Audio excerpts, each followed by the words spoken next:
Баршаңызға сәлем. Бүгін сіздерге магний микроэлемент жайлы ақпаратпен бөліспекшімін. Жалпы магний ағзада 500-ге жуық биохимиялық реакцияларға қатысады. Ең алдымен орталық жүйке жүйесінің жұмысын реттейді, яғни орталық жүйке жүйесін тыныштандырып, ұйқының жақсартады.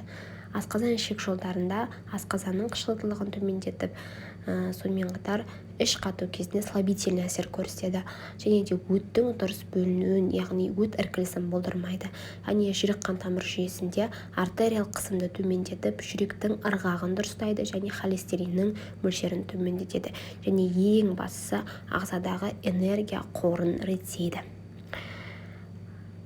Жалпы магний ішетін негізгі топтар бар, яғни міндетті түрде ішу керек.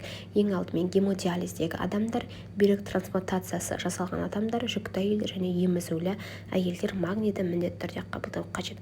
Магний жетіспеушілігінің белгілері қандай?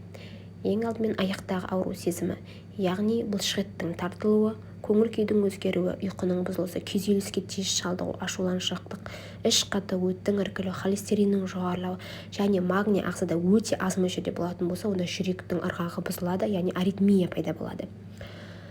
Қандай аурулар кезде магнийді қабылдаған жөн? Хобл астма, стенокардия, аритмия, артериялық қысым жоғарылағанда, қант диабеті, яғни глюкоза мөлшерін төмендетеді, фибромиалгия, бұлшықет ауруы кезінде. Егер бүйректе тас болатын болса, балды витаминмен қосып қабылдау қажет, өйткені магний ағзадағы кальцийдің артық мөлшерін шығарады.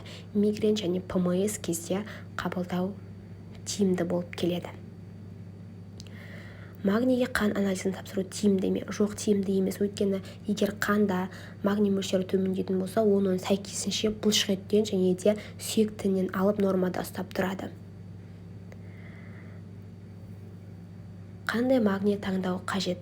Негізде магнийдің 4 түрі бар: глицинат, цитрат. Бұл екеуі хелатты түрлері болады, яғни хелатты түрлері өте сіңімді болып келеді және ағзада артық мөлшері жиналмайды. Ал оксидті түрі мен карбонатты түрі, олар сіңімділігі нашар болып келеді. Глицинат өзінің атайып тұрғанда орталық жүйке жүйесіне тыныштандырғыш әсер етеді. Ал цитраттың орталық жүйке жүйесіне тыныштандырғыш әсері бар, сонымен қатар іш қату кезінде де пайдасы өте зор. Магний негізінен бір күндік дозасы 400-600 мг құрайды, және оны кешкі уақытта ішу қажет. Ақпарат пайдалы болса, достарыңызбен бөлісіп, лайк, комментарий жазуды ұмытпаңыз.